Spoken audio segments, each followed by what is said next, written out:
We are back at it again with a couple of penny boxes in hopes of just maybe slotting a cent in our Dansko Lincoln Cent album.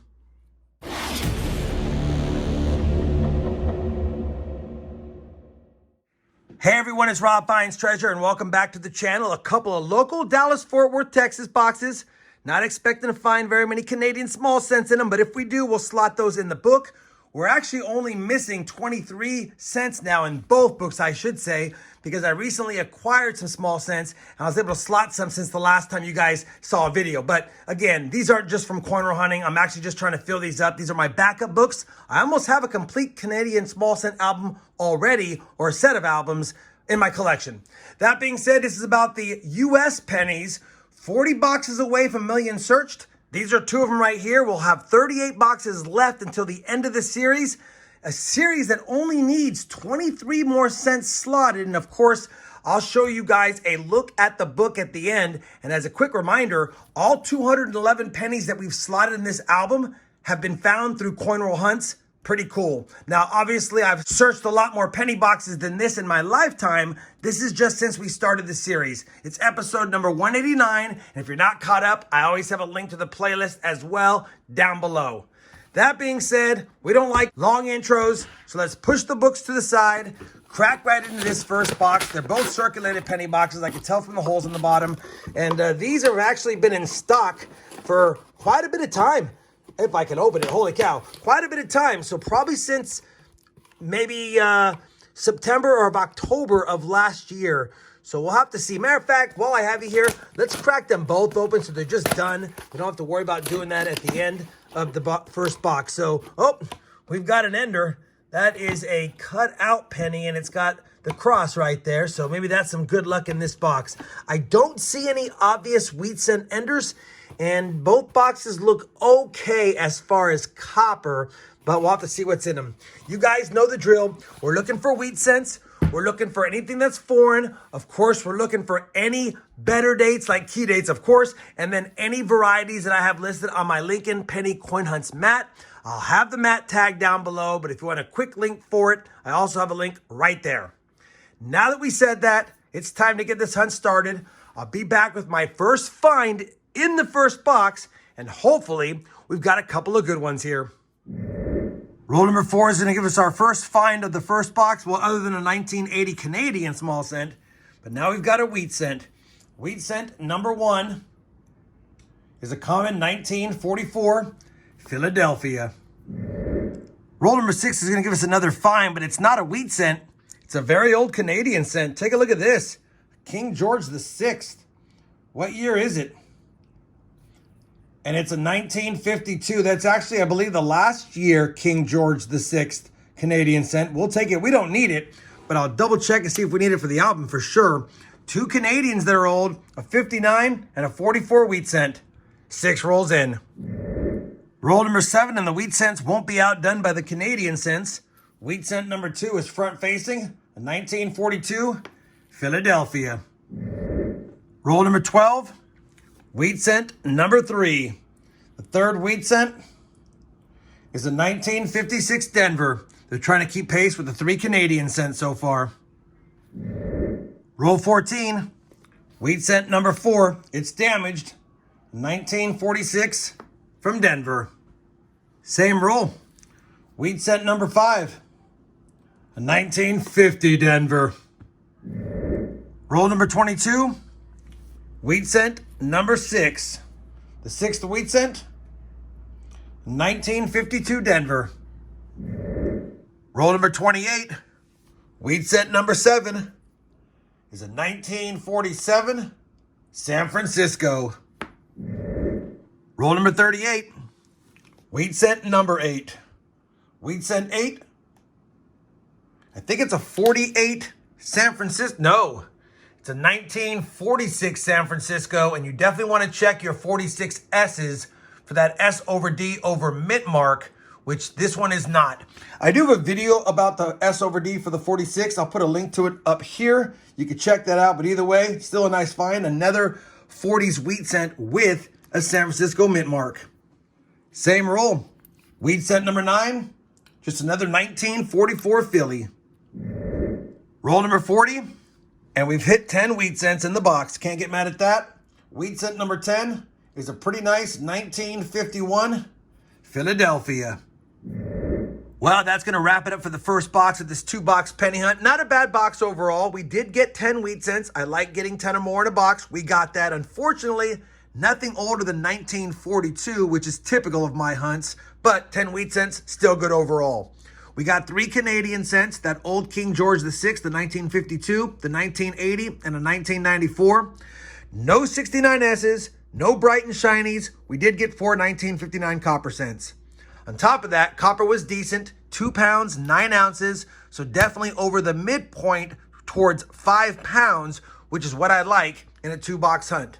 Speaking of 2 boxes, time to move on to box number 2. Luckily, I've already opened it. We've already seen the top side enders, so it's time to see what's on the insides. I'll be back with my first find of the second box of this 2-box hunt. Roll number 1, box 2, good start. Towards the back of the roll, second to the end, our first wheat cent. Wheat cent number 11 is a 1957 Denver. We're on roll number 9 of box number 2, and it's been kind of light since the first roll, but I'll tell you right now, we've got a doozy of a couple of finds here. First and foremost, we've got wheat cent number 2 of box 2, the 12th overall, and it's 1941 Philly. So of course you want to scope that for any of the possible double dies. There's 3 of them. I have found 2, not the one at the date, and I don't see the one at the date. I don't see the one that has it at Liberty and especially on Trust. So it's just a common 1941 Philly. I got a video to that one as well. We'll put that on the board. It's our new oldest. I didn't think we were going to beat a Canadian cent from 1952, but take a look at this. That is going to be a King George V Canadian cent right there. I can tell by the back. That's going to be an oldie. Let's see what it is. Wow. 1936, holy cow. There is a 1936 dot cent, which I do not see, but that's an oldie. I haven't found a King George V cent in a box hunt since I hunted maybe some Michigan boxes. Either way, I will take it. Too bad it's not the dot cent, but either way, it's still a nice find. Did not think we were going to beat a KG6, but we got a KG5. Box number 2 is heating up.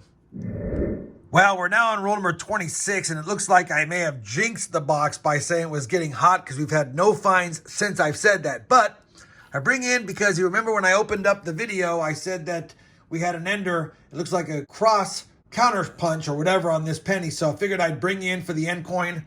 Let's see if that's the only find in that roll. I'll bring it back when I get it out.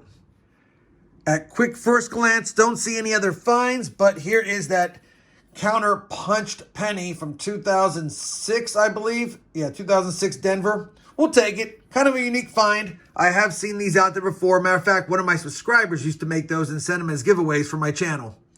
Hopefully, the box does get back to heating up. Roll number 77 of the 100 roll hunt will give us our baker's dozenth or 13th wheat cent finally. Only third of box number 2. And it's going to be a 1950 Philadelphia. Roll 78. Wheat cent number 14 is a 57 Denver. Roll number 81. Wheat cent 15 is one we did not have on the board. The last year they minted wheat cents, 1958 Denver. We're on roll number 84, and I have an old find. I didn't think we'd beat the 52 King George. I didn't think we would beat the 1936 King George V. But this time we're going to beat it with an American cent. And take a look at what just peeked out at me as I was sliding them down. That's the back of an Indian head penny. You know it's going to be at least 1909 and earlier. So this is going to be a 115 plus year old cent. We haven't found one of these in a while. And actually for finding one in circulation, typically they're corroded or hard to see. And this looks beautiful. This looks beautiful. I'm going to guess it's going to be in the 1900s for sure. And it is. The front's not as nice, unfortunately, 1907, but that is a 118-year-old Indian head cent found in circulation. This is the find of the box. It doesn't count to the wheat cent totals, but it's still a great find overall. And I thought this box had the potential to do well with that old Canadian, and it hasn't really panned out until now.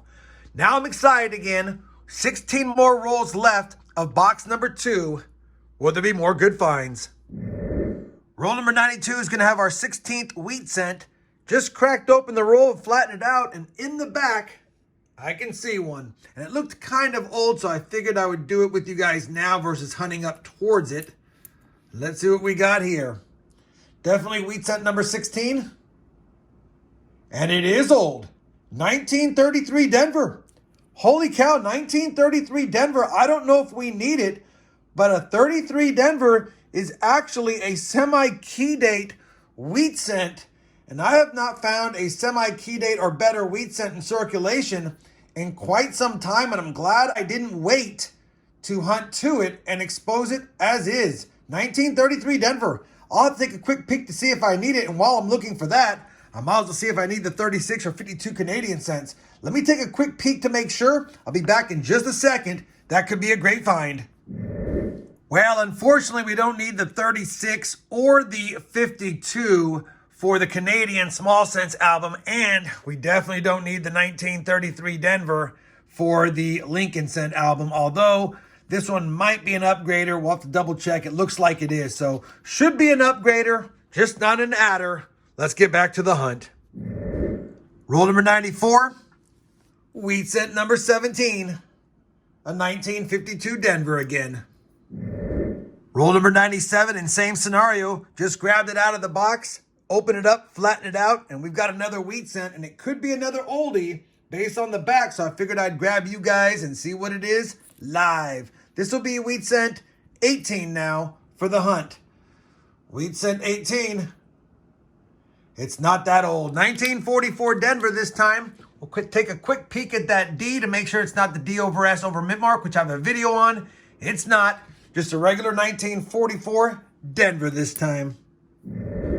Well, unfortunately, box 2 has come to an end, and it was a great box, and I thought it would be a great box after I found that 1936 Canadian cent. I called it, and then we went ice cold for like 15 rolls, and I got nervous, but it managed to give us a total of 10 finds in box 2, along with 10 finds in box 1. Box 1 had 10 wheat pennies. Box 2 only had 8, but of the 8, it had the semi-key date 1933 Denver Lincoln cent. It also had the counter-struck penny, or the counter-punch penny, I should say, and a 1907 Indian head cent. So box number 2, definitely a lot of fun. We did manage to also eke out 5 pounds of copper. It's 5 pounds and 0.1 ounces. So we got there. Can't get mad at that. Box 2, a little bit lighter on copper, but we got the 5 pounds. Speaking of copper, we also got, 9, I believe, 1959 coins. One pretty nice 1964 Philly. It's neither of the DDRs. And we did find a 69S in decent shape, not the DDO. Canadians, we ended with only 4, but we got a 36 cent, a 52 cent, and you saw the other 2 common ones.